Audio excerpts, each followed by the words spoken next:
दोस्तों एक आंकड़ा आपको परेशान कर देगा कि सेंट्रल लेवल से और स्टेट लेवल से जो भी वैकेंसी निकाली जाती है, स्टूडेंट के द्वारा जो भी फॉर्म फिलअप किया जाता है, उनमें से 10 से 15% फॉर्म को रिजेक्ट कर दिया जाता है।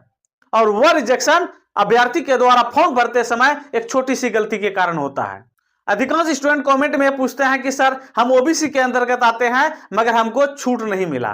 तो भैया ऐसा है, ओबीसी को दो भागों में बांटा गया है, एगो क्रीमी लेयर, एक दूसरा होता है non creamy layer. Creamy layer किसको कहते हैं, नॉन क्रीमी लेयर किसको कहते हैं और ईबीसी किसको कहते हैं, आज उसके बारे में डिटेल से समझेंगे, जिसके कारण आप फॉर्म भरते समय गलती नहीं करेंगे और आपको कुछ छूट मिलेगा और कुछ का जो है ना फी वापस भी होता है। तो इस सब के बारे में हम डिटेल से जानेंगे।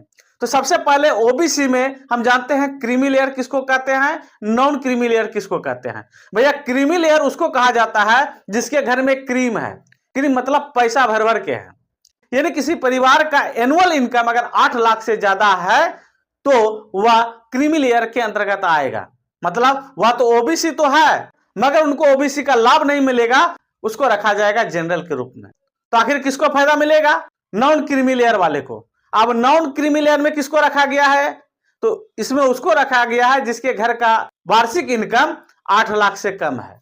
तो आप समझ गए होंगे कि अगर ओबीसी के आप अंतर्गत आते हैं तो फॉर्म फिलअप करते समय क्रीमी लेयर को नहीं सिलेक्ट करेंगे, आपको सिलेक्ट करना है नॉन क्रीमी लेयर का।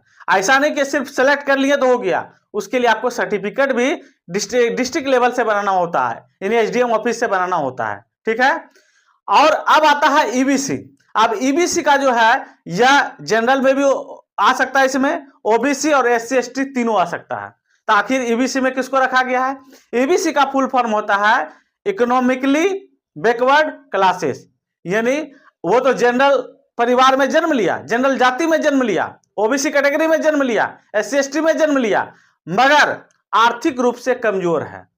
तो आखिर इसका पैमाना क्या है कि आर्थिक रूप से कितना वह कमजोर है। तो जिस घर का इनकम, ठीक है, एनुअली 50,000 से कम है, अगर वह जनरल के अंतर्गत भी आता है तो उनको ईबीसी का छूट मिलेगा। अब ये छूट कहां मिलता है, जब आप रेलवे का फॉर्म फिलअप करते हैं, अगर आप इनका सर्टिफिकेट आपके पास है तो आपको 500 के जगह 250 रुपया लगेगा फॉर्म फिलअप करते समय।